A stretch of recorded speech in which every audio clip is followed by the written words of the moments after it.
Chapter 1. For the fourth straight day, I walked through the winding corridors of Piedmont Hospital, heels clicking on the tile floor. I had grown accustomed to the smell of antiseptics and the slow, lumbering elevators that carried me to the third floor. Outside my father's room, I squirted some disinfectant on my hands, just as I had done a few minutes earlier when I first entered the hospital. It had become something of a ritual. There was no nurse in my father's room, no sign of anything that resembled life. My name is Jamie Brock, Assistant DA for Milton County, single and hard-working, with no time in my life for males other than my father, my black lab, and the 83 defendants I am trying to put behind bars. But at that moment, as I pulled a chair to the side of my father's bed and placed a hand on his forearm, I was also Jamie Brock, Daddy's girl. And at the age of 28, I would soon be an orphan. My father had not spoken since his second stroke 4 days ago. The first stroke turned him into a man I did not recognize. The sharp mind and acid wit gave way to a tender and confused man who looked like my father but fumbled with complex ideas. Sometimes he didn't even recognize his family and friends. The second stroke left him comatose. He had been lying here in this same bed, hooked up to these same machines, attended by the same nurses and doctors, for the past 4 days.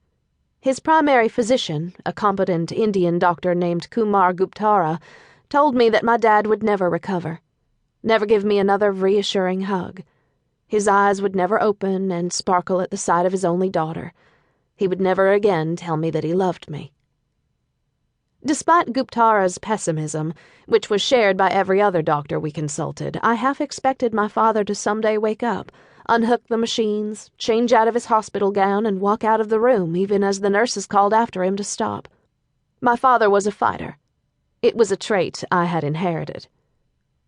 My brother wanted to pull the plug, but my dad, like most lawyers, had taken care of his clients' affairs and not his own. Even after his first stroke, he'd refused to consider his own mortality and sign a living will.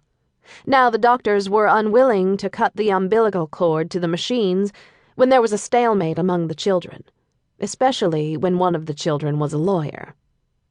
And so I rubbed his forearm and tried to ignore the fact that he was wasting away in front of me, losing weight even as nutrition was pumped into his body, the hairy arms becoming drier and more brittle every day.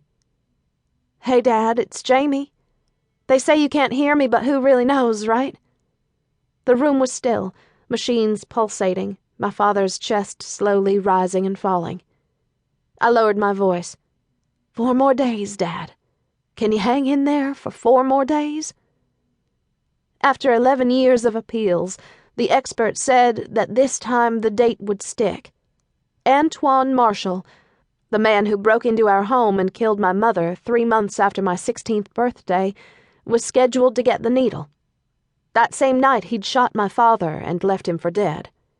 My dad had lost 3 pints of blood, but lived to testify. How could I let him die now?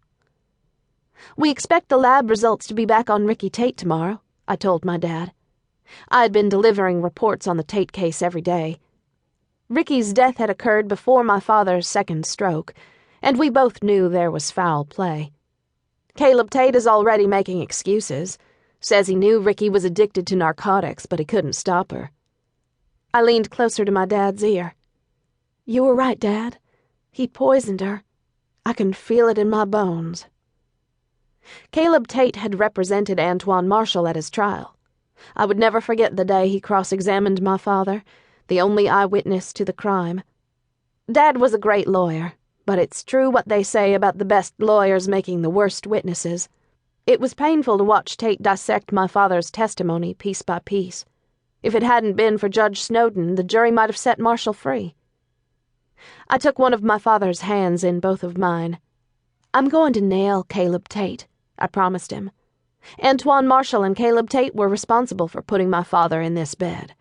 He had survived the shooting but never fully recovered emotionally.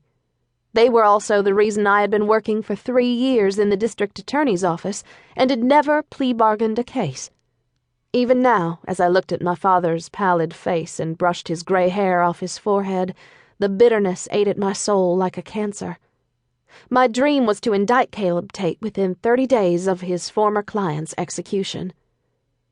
My father would not be around to see his daughter avenge the memory of a woman we both loved, but I would do it to honor my father's memory, and I would swear to it on my mother's grave. At home that night, I waited for the latest news report about Antoine Marshall's appeal with a mixture of apprehension and disgust. A friend from the DA's office had alerted me to the story on WDKX. "Shows how desperate he is," my friend had said. The story had run at 6 and was scheduled to air again at 11. An anchor teased the report just before a commercial break, and my palms began to sweat. I braced myself, knowing that Marshall's defense team would stop at nothing. After the break, the station cut to an interview with Professor Mason James from Southeastern Law School, Antoine Marshall's lead appellate lawyer. The interview took place in James's cramped law school office. The man looked more like a UFC fighter than a professor. He wore a tight black t-shirt that showed off a bodybuilder's physique, thick neck, trapezius muscles that stood out like cables, huge biceps, and tattoo sleeves covering both arms. He was completely bald with a dark complexion, square chin, and broad nose that had been on the wrong end of too many fists. He was, I knew, Southeastern's poster boy faculty member, loved by most students but detested by law and order alumni like me. A convicted felon who saved a guard's life during a prison riot and was then granted a pardon by Georgia's Pardons and Paroles Board. One of only 3 former felons licensed to practice law in Georgia, he now headed Southeastern's Innocence Project, a clinic that filed truckloads of appellate motions for convicted felons. The camera zoomed to a head-and-shoulders shot of James with a dry erase board visible in the background. 4 more days was written on it. "Give me a break," I mumbled. "You can't be serious," the reporter said. She was referencing James's latest appellate finding.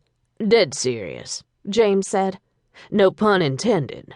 There's a nationwide shortage of sodium thiopental right now, part of the 3-drug cocktail used to kill prisoners in Georgia. My sources tell me that the state is getting the drug from some fly-by-night supplier operating out of the back of a driving school in England." James gave the camera a hard look. "You wouldn't put your dog down with drugs like that," he said. "We're just asking for 30 days to investigate." I scoffed at the TV. It would be funny if it weren't so heartbreakingly sad. Antoine Marshall had shot my mother in the head without thinking twice, desperate for money to buy meth. And now, 12 years after the shooting, 11 years after his conviction, he was complaining about the pedigree of the drugs they would use to gently end his life. I couldn't wait for Friday to be over.